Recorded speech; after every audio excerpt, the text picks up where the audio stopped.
신약성경 마가복음 16장 17절에서 20절에 있는 말씀까지 같이 읽습니다.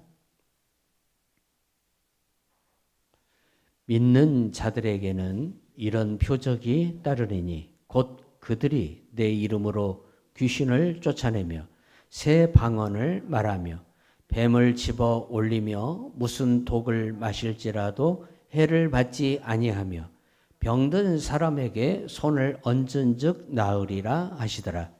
주 예수께서 말씀을 마치신 후에 하늘로 올려지사 하나님 우편에 앉으시니라.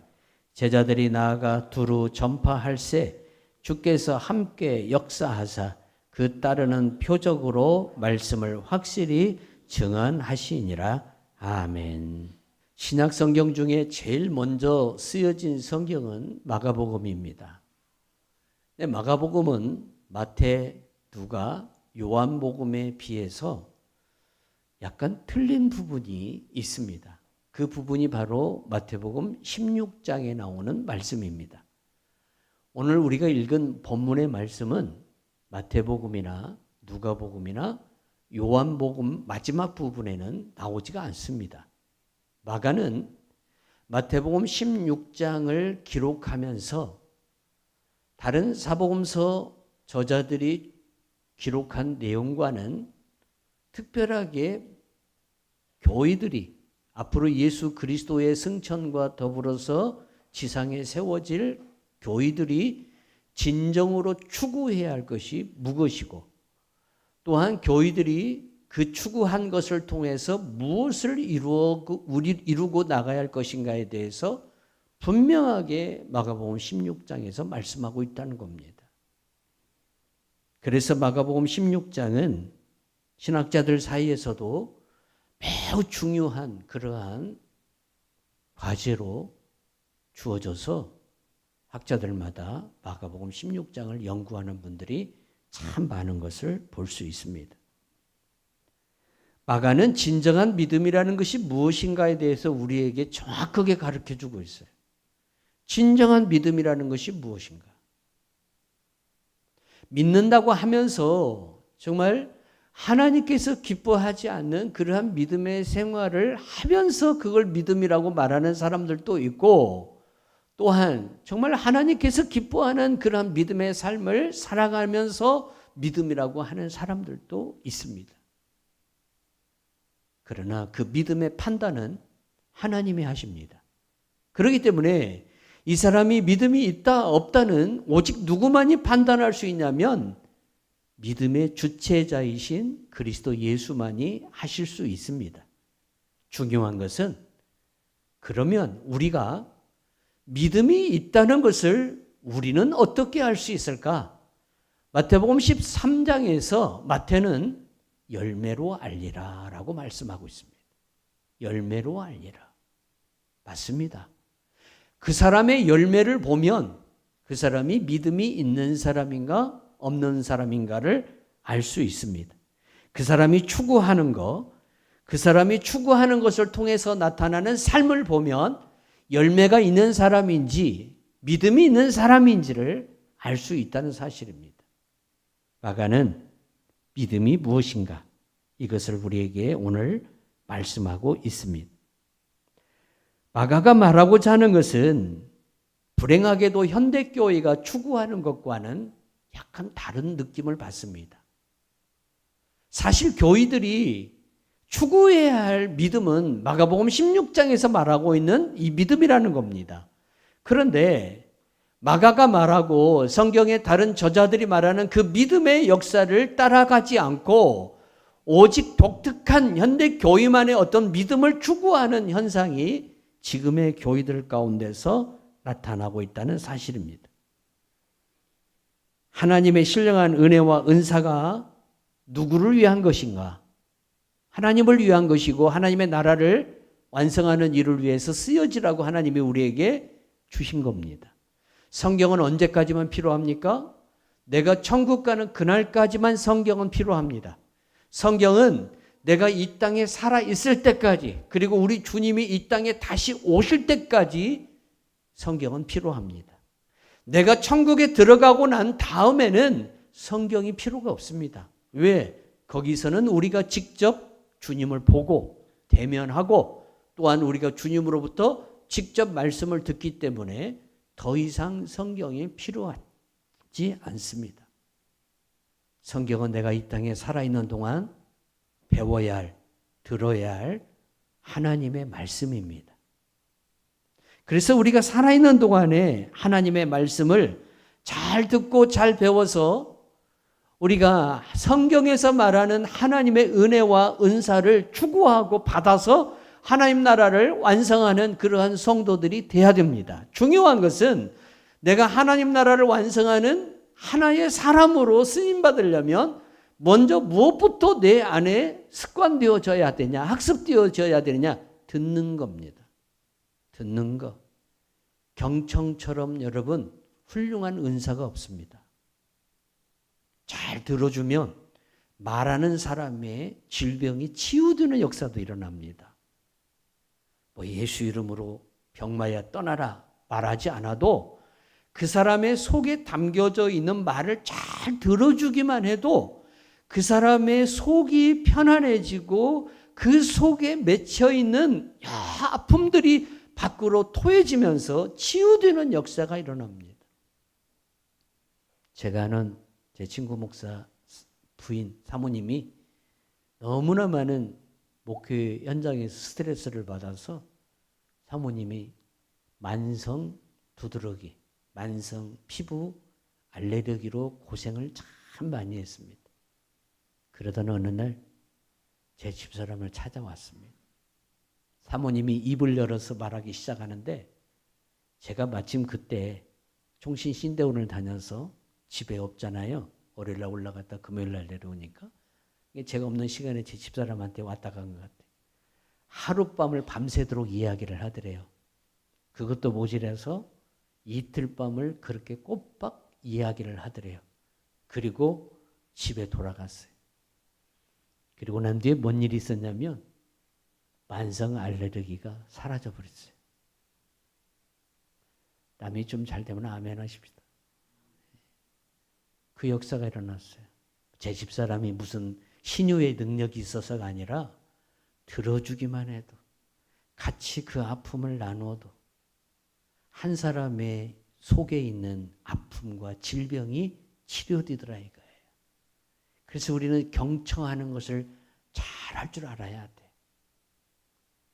그래서 예수님은 말씀을 듣는 것을 매우 강조하셨어요. 말씀을 듣는 자들과 듣지 않는 자들을 주님은 구별하셨고 특히 자기가 잘 안다고 하는 사람들은 듣지 않습니다. 여러분 우리가 예배 시간에 정말 중요하게 여겨야 할 것은 내 마음을 비워야 합니다. 내가 하나님의 말씀을 목사님을 통해서 무슨 말씀을 주어도 아멘으로 받을 수 있는 내 심령이 되게 해달라고 우리가 기도해야 됩니다. 물론 목사님들도 잘못된 말을 하면 안 되죠. 성경대로 가르쳐 주셔야죠. 그 말씀을 할 때에 아멘하며 받아들일 수 있는 그러한 믿음의 이 밭이 내게 준비되어야 한다는 사실입니다. 이게 매우 중요해요. 요한복음 8장 44절에서 47절에 주님이 이렇게 말해요. 너희는 너희 아비 마귀에서 났으니 너희 아비의 욕심대로 너희도 행하고자 하느니라. 그는 처음부터 살인한 자요 진리가 그 속에 없으므로 진리에 서지 못하고 거짓을 말할 때에 제 것으로 말하나니 이는 그가 거짓말쟁이요 거짓의 아비가 되었음이니라. 누구를 가리켜서 주님이 하시는 말씀이냐면 바리새인과 서기관들을 가리켜서 하신 말씀이에요. 근데 이들은 여러분 하나님 말씀을 사실 모르는 사람들이 아니에요. 너무나 잘 알아요. 자기 나름대로 하나님 말씀을 잘 지키고 살아가는 사람 중에 한 사람이라고 그렇게 생각하고 자부합니다. 그리고 자기는 그대로 죽어도 하나님 앞에 갈 수 있는 그러한 신분을 가졌다고 그렇게 생각하는 사람들입니다. 그 사람들을 향해서 예수님이 뭐라고 했냐면 너희는 마귀의 자식이라 그럽니다. 너희 아비가 마귀라 그럽니다. 왜 이 충격적인 이야기를 할까요? 듣지 않는다는 겁니다. 듣지 않아요. 하나님께서 이 땅에 인간의 몸을 입고 친히 오셔서 말씀을 해도 듣지를 않는다는 겁니다. 여러분, 지옥에 간 부자가 아브라함에게 무엇을 요청합니까? 내가 내 형제들에게 가서 이곳에 오지 말라고 말하게 해달라고 합니다. 그때 아브라함이 뭐라고 얘기했죠? 네가 네 형제들에게 가서 말해도 네 형제들은 안 듣는다 그랬어요. 듣지 않는다 그랬어요. 이게 사람의 완고한 마음이라 이거예요. 초기 기독교는 정치 세력화되지 않았어요. 중세 기독교가 정치화되기 시작했죠. 그래서 교황이 세상의 왕보다 위에 있어가지고 교황이 유럽의 각 나라의 왕들을 임명하는 그런 시대가 중세의 시대였습니다. 교황의 힘이 일반 세상의 왕보다 더 셌습니다. 교황의 허락을 받지 않으면 왕이 될 수가 없습니다. 누구도 마찬가지였습니다. 이렇게 교회가 정치 세력화되니까 어떤 일이 벌어집니까? 타락합니다. 그래서 중세 천년이라는 시간이 기독교의 암흑기라고 그렇게 교회사에서는 가르치고 있습니다. 우리 한국교회가 처음 선교사님들이 들어와서 정치 세력화하지 않았습니다. 그들은 저 밑바닥까지 내려가서 섬겼습니다. 교육과 의료와 또 교회 이 사역을 통해서 한국에 있는 이 양민들을 섬겼고 청일 전쟁에 뛰어들어서 상처난 대한민국의 양민들을 치료해 주었고 또한 동학혁명이 실패하고 심령이 무너진 대한민국 사람들에게 새 소망을 주는 역사가 일어났습니다. 평양 대부흥운동이 1907년도에 일어나죠. 평양 대부흥운동이 일어나기까지 이전의 대한민국 역사를 보면 무슨 일들이 있었습니까? 청일전쟁이 있었습니다. 자기들 나라에서 싸운 게 아니라 한반도 땅에서 싸웠습니다. 또 동학혁명이 실패했습니다. 그래서 우리나라의 새로운 역사를 기대했던 많은 민초들이 심령이 무너져 버렸습니다. 기댈 데가 없는 그러한 구한말의 역사가 진행될 때에 여러분 이 나라에 소망을 주고 이 나라 사람들에게 새 희망을 부어주고 새로운 역사를 불러준 사람들이 누굽니까? 이 땅에 오신 선교사님들입니다.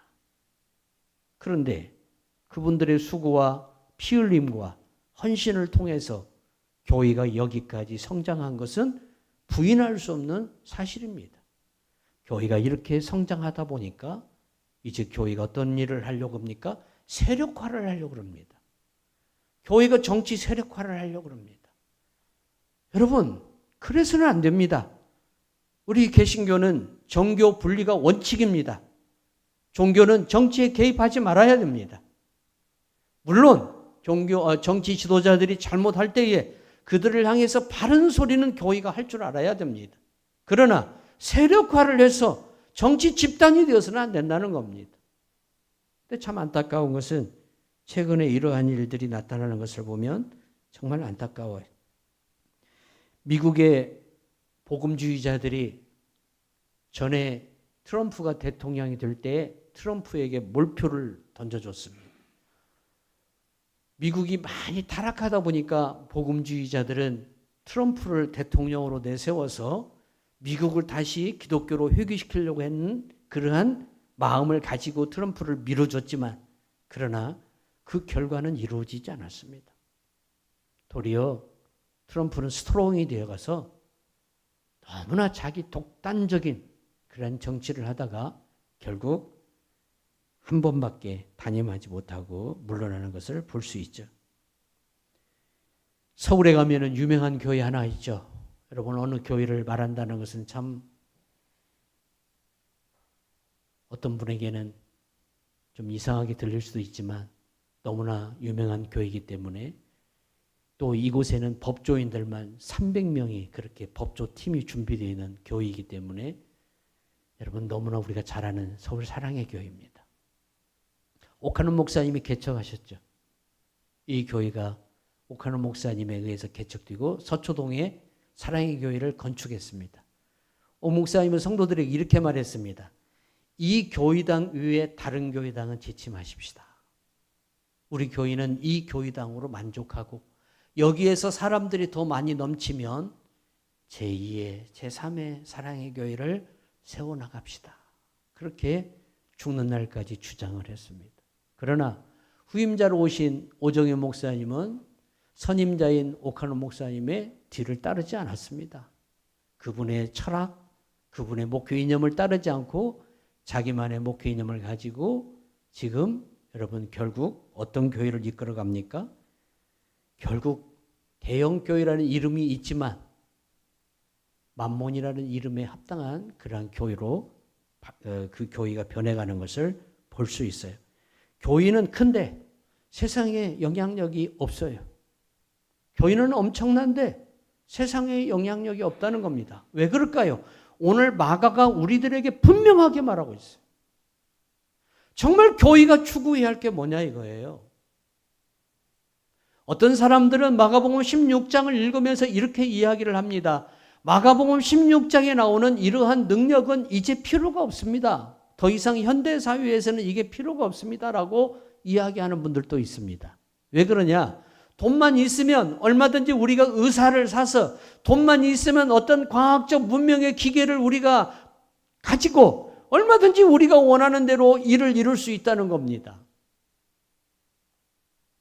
어제 유튜브를 잠깐 보면서 에티오피아의 한국인 교수님 한 분이 에티오피아의 그 과학대학에서 학생들을 가르치는 모습을 봤어요. 우리나라에서 많은 물자를 대줘가지고 3D 프린트가 4개가 그 대학에 있는데 이 3D 프린트를 통해서 새로운 물건들을 그들이 아이디어로 만들어낸 물건들을 찍어내는 거죠. 근데 얼마나 가난한 나라인지 이러한 것들도 하나도 구입할 수 없는 그러한 약한 나라예요. 그 나라를 도와줬어요. 그러니까 거기에서 대학을 다니는 학생들이 굉장히 뭐합니까? 과학적 기술들이 늘어나기 시작해요. 그런데 한 가지 문제가 생기는 거예요. 왜 그러냐? 과학적 기술에다만 의존하다 보니까 뭘 하느냐? 한국이라는 이 나라에 의존하다 보니까 그 나라에서는 뭔가 그 대학의 학생들을 가르치고 양육하려고 하는 노력도 보이지도 않고 또 그 학생들도 너무 의존적이다 보니까 뭔가 자기들이 한국과 동등한 나라가 되고자 하는 그러한 비전이나 열망이 찾아볼 수가 없다는 겁니다. 의존되다 보니까 거기에 도와주겠지. 한국에서 우리에게 필요한 것들을 다 대주겠지. 이러한 생각만 가지고 있다는 사실입니다. 그래서 우리가 성경을 이해하다 보면 현대 문명이라는 것이 너무 발달하다 보니까 우리가 거기에 많이 의존되어 있다는 사실을 부인할 수가 없어요. 의존되어 있어요. 아프면 병원 가세요. 이게 답이에요. 아프면 약 드세요. 이게 답이에요. 어떤 문제가 있으면 정신과 의사를 만나세요. 혹은 어떤 문제가 있으면 법적으로 그걸 해결할 수 있는 변호사를 만나세요. 이것이 여러분 시스템이 갖추어지다 보니까 우리 예수 믿는 사람들에게도 이게 아주 자유로운 말이 됐습니다. 물론 그게 틀리다는 것은 아닙니다. 변호사도 필요하고 의사도 필요하고 교사도 필요하고 과학적 문명의 도구도 필요합니다. 그런데 우리가 이러한 것들을 너무 의존하다 보니까 하나님을 찾지 않습니다. 진짜 하나님을 찾지 않습니다. 우리에게는 뭐만 있으면 되느냐? 돈만 있으면 됩니다. 그래서 우리의 기도의 주된 주체들이 돈입니다. 돈 주십시오. 돈을 주십시오. 머니를 주십시오. 그러면 내가 편하게 살 수 있고, 그러면 내가 능력자가 될 수 있고, 그러면 내가 없는 것, 내가 부족한 것들을 얼마든지 내게 채워서 살아갈 수 있기 때문에 돈이 우리에게 있어서는 최고의 주체가 되어 있어요. 특히 자본주의 사회에서. 더 그러죠. 과연 그럴까요? 마가는 오늘 이것을 우리들에게 지적하고 있는 거예요. 지금부터 2000년 전에 쓰여진 이 마가복음이 지금 2000년 후에 와서 한국 교회를 신랄하게 뭐하고 있는 거예요? 고발하고 있어요. 하나님의 나라를 이루는 데에 돈이 주체가 되는 것이 아니라 하나님의 성령이 주체가 되어서 그 성령이 우리들 안에 주시는 그 놀라운 하나님의 능력과 은사들을 통하여 하나님 나라를 완성해 나가야 되는데 오늘 우리들이 무엇을 하고 있냐 이거예요. 돈만 있으면 하나님 나라도 완성되는 걸로 그렇게 착각들 하고 있다는 겁니다. 그럴까요? 안 되더라 이거예요. 전주대학에 잼 선교회라고 있습니다. 이 선교회가 여러분 전주대학과 이제 뭐 전주대학에서 운영하는 선교회죠. 그 선교회가 캄보디아에 쏟아부은 돈이 몇백억입니다. 그렇게 쏟아부었습니다. 그러나 선교적 결과는 없습니다. 열매가 없다는 겁니다. 뭘로 하려고 했습니까? 성령이 주체가 되시고 성령의 능력으로 하려고 하는 게 아니라 가서 기술 주고 가서 돈 주고 가서 그들 시설 만들어주면 하나님 나라가 완성되는 줄 알았습니다. 여러분 미개발 국가의 선교사님들이 파송합니다. 가서 뭘 합니까? 떡 줍니다. 마실 거 줍니다. 옷 줍니다. 그리고 이제 교육시켜 줍니다. 그렇게 조금 배부르게 해놨더니 어떻게 합니까? 교회를 다 떠나버립니다. 더 이상 교회 오지 않습니다. 하나님 나라를 뭘로 이루려고 그랬습니까? 먹을 거, 마실 거, 입을 거. 이걸로 하려고 그랬습니다. 안 이루어지더라 이겁니다. 그게 이루어지는 것처럼 눈으로 보입니다. 일시적인 현상은 일어납니다. 그러나 그분들이 배부르면 떠나버립니다. 그래서 하나님의 나라는 성령이 역사해야 된다는 거예요. 하나님의 말씀으로 역사되어야 한다는 거예요. 말씀과 성령이 아니고서는 변화가 안 일어나요. 니고데모에게 우리 예수님이 말씀하신 거예요. 물과 성령이 아니고서는 거듭나지 못한다는 거예요. 교회가 이걸 회복해야 한다는 거예요. 교회가. 지금의 교회들이 이걸 회복해야 돼요. 우리에게 돈이 필요 없다는 말이 아니에요. 오해하지 마세요. 돈 필요해요. 우리에게 문명적 도구들도 있어야 돼요. 그러나 그것이 주체는 아니라는 거예요. 그걸 가지고 하려고 할 것이 아니라 우리가 하나님의 성령을 힘입어서 예수의 말씀을 전하고 예수의 말씀을 가르칠 때에 성령이 역사하심으로 말미암아 하나님의 나라가 그들 나라에 또한 하나님의 나라의 말씀을 듣는 자들에게 새 역사가 일어나는 거예요. 이걸 지금 마가가 우리들에게 말씀하고 있는 거예요. 하나님의 역사는 말씀으로 이루어집니다. 그리고 어떤 물량 공세를 통해서 절대 하나님의 나라는 이루어지지 않습니다. 우리는 이것을 마가복음 16장을 통해서 반드시 깨달아야 됩니다. 그런데 오늘 많은 기도자들이 마가복음 16장에서 말하는 이 성령의 놀라운 은혜와 능력을 구하기보다는 하나님 앞에 돈을 더 많이 구할 때가 많더라 이거예요.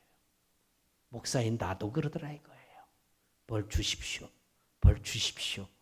이 기도가 더 많아요. 하나님의 능력을 받아서 새 방언을 하고 새 능력을 입어서 독사굴에 손을 넣어도 물지 않고 독을 마실지라도 해를 받지 않는 이 놀라운 하나님의 신비, 이 하나님의 놀라운 하나님 나라 안에서 일어나는 이 놀라운 신비, 이 신비가 성령을 통해서 교회들 안에 충만하고 교회가 이 능력을 힘입어서 하나님 나라를 완성해야 되는데 하나님 나라를 완성하는 도구를 성령이 주시는 신령한 은혜로 삼는 게 아니라 세상의 과학 문명이나 세상에 발달되어져 있는 것들을 통해서 도구로 삼으려고 하기 때문에 하나님의 역사가 하나님의 교회들을 통해서 일어나지 않는 겁니다. 사람은 많습니다. 여러분 배운 사람도 많고 돈 많은 사람도 많고 참 많습니다. 그런데 대한민국 국민의 70%가 여러분 목회자를 불신한다는 이 보고서를 보면서 왜 우리가 여기까지 갔는가? 이것은 우리가 정말 하나님께서 우리들에게 주시고자 하는 그 신령한 것들을 추구하는 게 아니라 세상의 사람들이 가지고 자랑하는 것들을 갖추려고 하는데 우리가 우리의 눈과 귀를 다 빼앗기다 보니까 우리가 여기까지 부끄러움의 대상이 된 것을 볼 수 있어요. 그래서 우리에게 필요한 것이 모세의 정신이 다시 회복돼야 한다는 거예요. 히브리서 11장 24절에서 29절 보니까 모세는 장성하여 바로의 공주의 아들이라 칭함받기를 거절하고 도리어 하나님의 백성과 함께 고난받기를 잠시 죄악의 낙을 누리는 것보다 더 좋아하고 그리스도를 위하여 받는 수모를 애굽의 모든 보화보다 더 큰 재물로 여겼으니 이는 상주심을 바라봄이라. 하나님을 바라보는 이 믿음의 눈이 우리한테 열려야 되고 세상에서 우리가 좀 고생을 하고 고통을 받더라도 정말 그 지존하신 하나님만을 바라보고 믿음으로 달려가는 신앙의 자존감이 우리들한테 있어야 되고 자존심이 있어야 되는데 이걸 다 바라버린다는 거. 아무것도 아닌 거에다가 우리가 내 자신을 내어주는 경우들이 많다 이겁니다. 그래서 우리 자신들을 다시 돌아보는 성도들이 되어야 될 줄로 믿습니다. 하나님 나라를 완성함에 있어 꼭 새 방언을 해야 하고 귀신을 쫓아내야만이 하나님 나라가 완성되는가? 독을 마실지라도 해를 받지 않는 이 역사가 일어나야만이 하나님의 나라가 완성되는가? 라는 질문을 할 수 있습니다. 또 어떤 사람들은 꼭 이런 역사가 일어나야만이 믿음이 있고 일어나지 않으면 믿음이 없단 말인가? 이러한 질문을 던질 수도 있습니다. 그런데 마가는 여기에 대해서 분명히 말합니다. 믿음이 있으면 새 방언을 말하고 독을 마실지라도 해를 받지 않고 물론 이게 문자적인 것이지만은 여러분 이것을 우리가 또 잘 해석을 해야 돼요. 진짜 독을 마시라는 게 아니에요. 성령을 통해서 새로운 역사가 일어나는 거예요. 독을 마실지라도 이 독은 사단이가 우리에게 주는 것들이에요.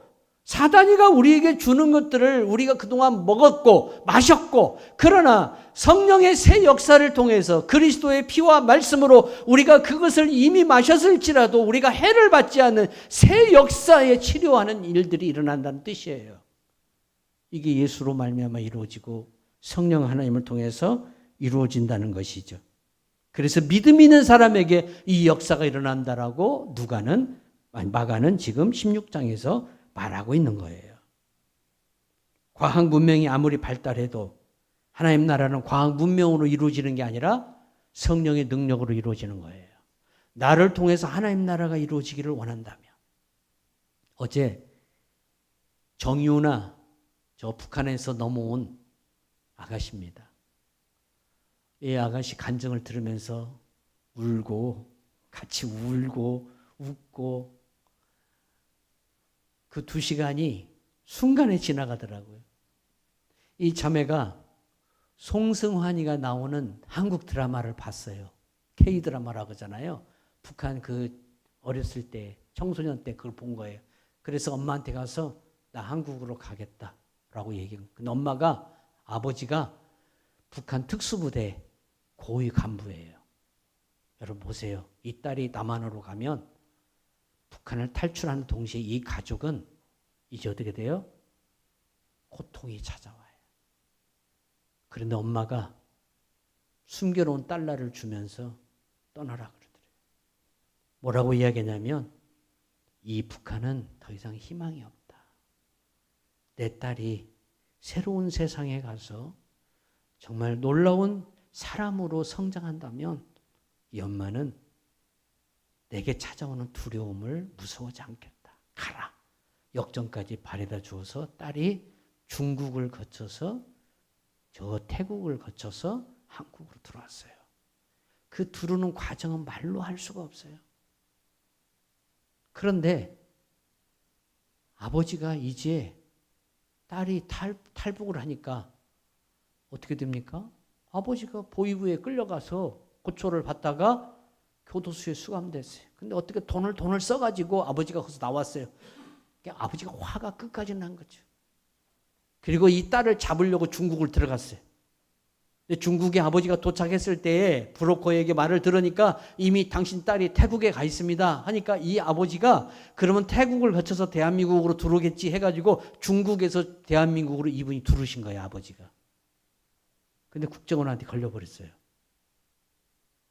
그래서 하나위라고 있잖아요. 하나원이라고 그러죠. 그 북한 사람들 3개월 교육시키는 그 하나원에서 이제 이 딸이 이제 교육을 받는 그 과정을 하는 과정 속에 거기서 우연치 않게 아버지를 만나요.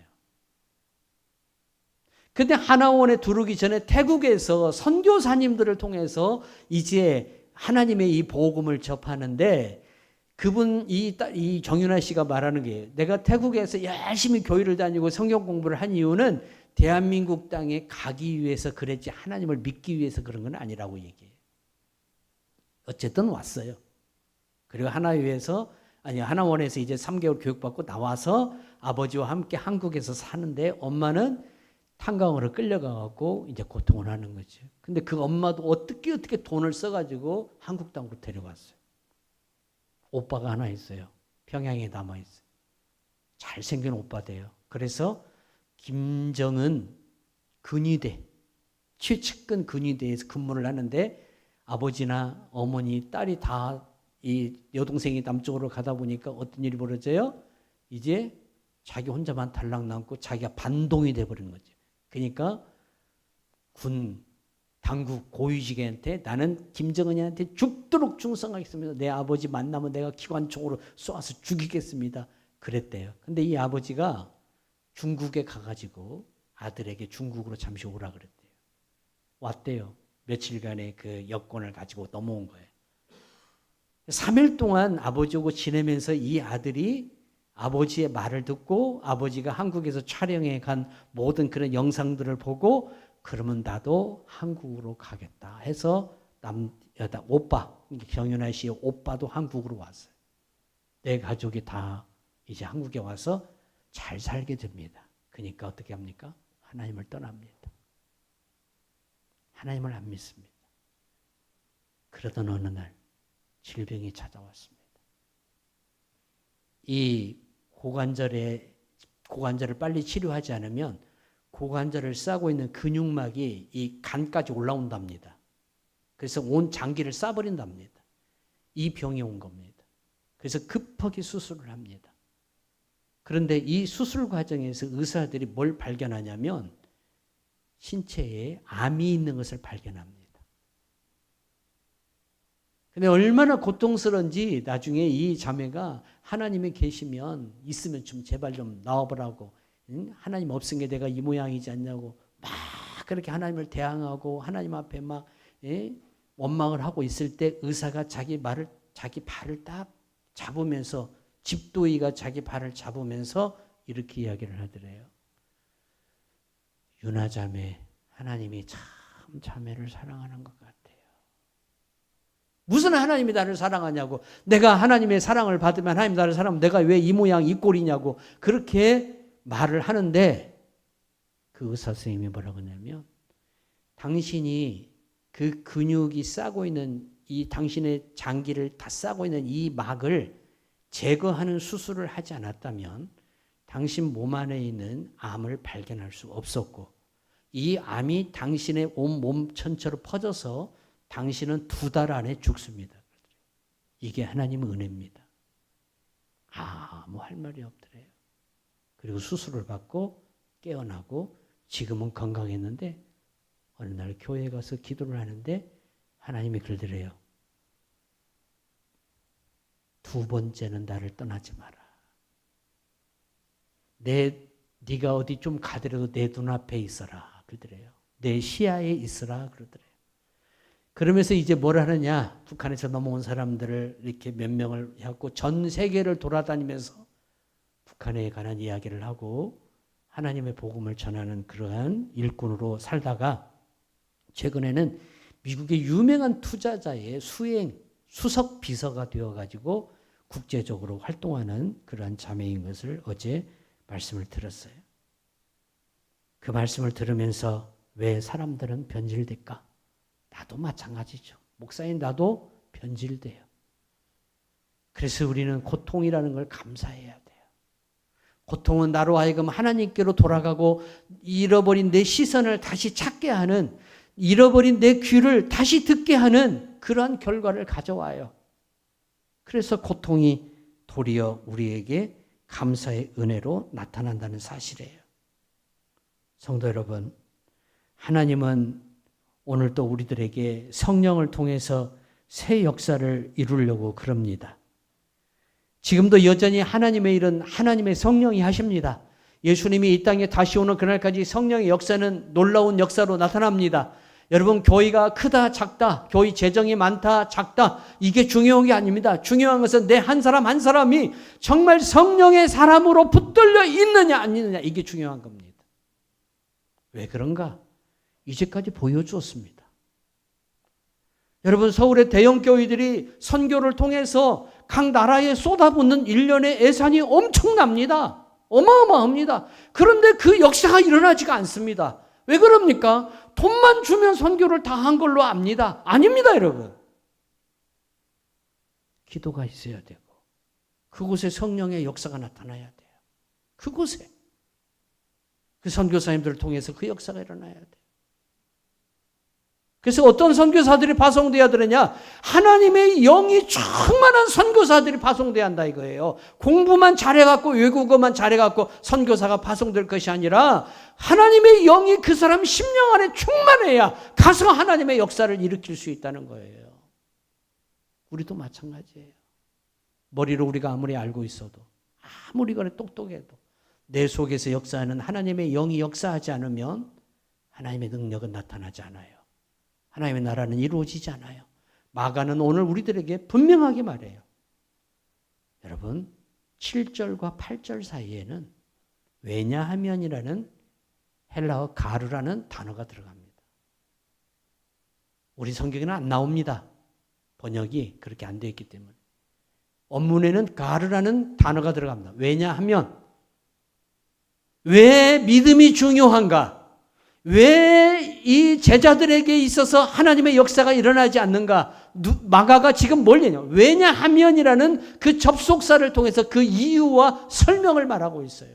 왜냐하면 나를 통해서 하나님의 역사가 일어나야 되잖아요. 나를 통해서 하나님의 능력이 나타나야 돼요. 당연한 거예요, 그것은. 그런데 왜 나를 통해서 하나님의 역사가 일어나지 않는가? 능력이 나타나지 않는가? 그것을 나 자신에게 한번 질문을 해보라. 왜냐하면 누구보다도 내가 잘 알잖아요. 나에 대해서 누구보다도 내가 잘 아니까. 이 질문 앞에 나의 답이 있어야 됩니다. 그리고 그 답이 불행한 거라면 고쳐야 됩니다. 바꿔줘야 됩니다. 왜냐하면